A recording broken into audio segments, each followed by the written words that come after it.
पश्यन्ति सिद्धः स्वान्तः स्थमीश्वरो। तुम त्रिभुवन गुरुवेद बखाना, आन जीव आवर खाजाना। विश्वनाथ ममनाथ पुरारी, त्रिभुवन महिमा विदित तुम्हारी, विदित तुम्हारी, विदित तुम्हारी।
तो आइए भाव जगत में विश्वास को और गति प्रदान करें।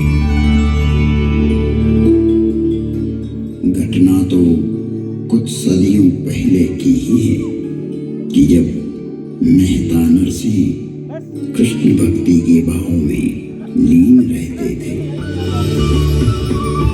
उन्हें कृष्ण की भक्ति के सिवाय और कोई काम नहीं सोचता था।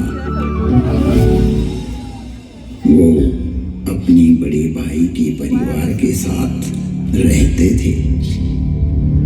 जब मेहता नरसिंह कोई काम काज नहीं करते थे तो परिवार में उन्हें बहुत प्रताड़ित किया जाता था।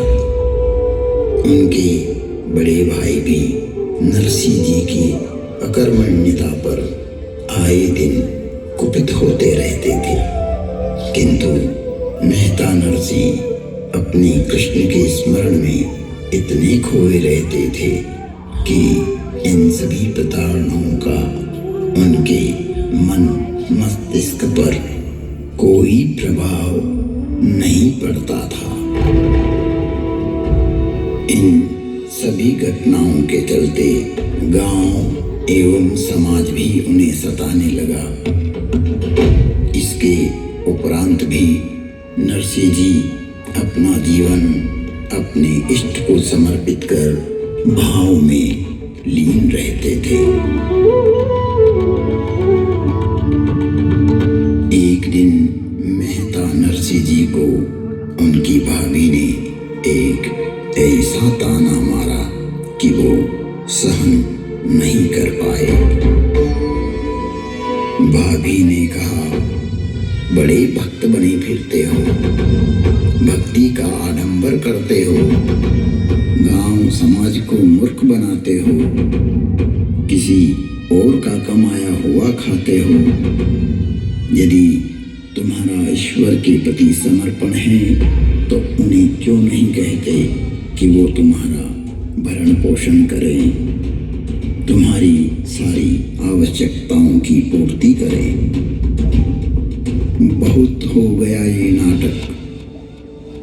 यदि इतनी ही तल्लीनता एवं तुम्हारा विश्वास है तो उन्हीं के पास रहो और उनसे ही अपनी आजीविका चलाओ। इस घर का त्याग कर दो, निकल जाओ इस भवन से। देखती हूँ तुम्हारा परमात्मा कितने दिन तुम्हारा वहन करता है नाच गान कीर्तन श्रद्धा भक्ति और भगवान के नाम से समाज को बहुत भ्रमित किया है तुमने। चले जाओ यहाँ से। मेहता नरसिंह ने कहा, भाभी आप मुझे जो चाहे कह लो, पर मेरे इष्ट को अपमानित ना करो। जब मेहता नरसिंह की भाभी द्वारा इसकी पुनरावृत्ति की गई तो भगत नरसिंह यह सहन नहीं कर सके और चले मेहता नरसिंह गोपनाथ महादेव की ओर। हृदय में प्रभु का विश्वास लिए, दीनता का भाव लिए वहां पहुंचकर मेहता नरसिंह ने महादेव के शिवलिंग को अपने आश्लेष में ले लिया और 7 दिन तक महादेव से लिपटकर महादैन्य भाव में चले गए और गाने लगे राग केदार और चले गए महासमाधि में। नीलकंठ महादेव स्वयं प्रकट हुए।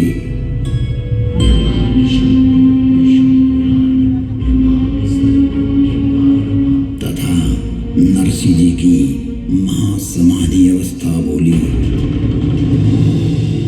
हे प्रभु आप स्वयं प्रकट हुए, मैंने आपको कष्ट दिया, मुझे क्षमा करें प्रभु, पर मैं आपके होने ना होने का कोई भी आरोप प्रत्यारोप मुझ पर करे, आपको अपयश दे, ये मैं सहन नहीं कर सकता। गोपनाथ के प्रांगण में नीलकंठ महादेव की आकाशवाणी हुई, मांगो वत्स, मैं तुम पर अति प्रसन्न हूं, वर मांगो। नरसिंह ने कहा, अब कछनाथ न चाहिए मोरे, दीन दयाल अनुग्रह तोरे।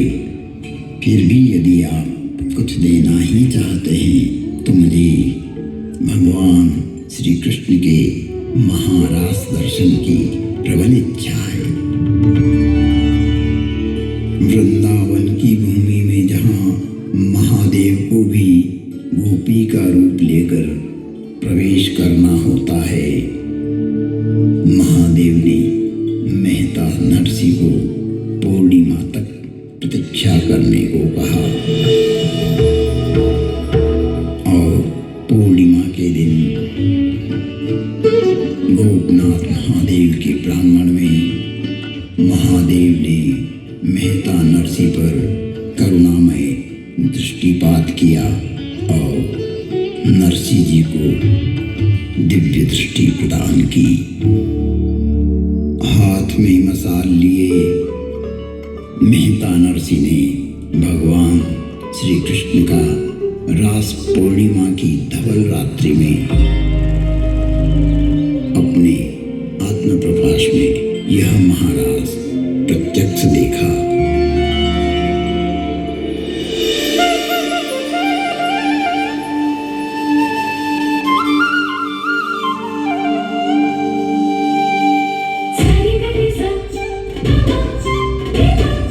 Bye.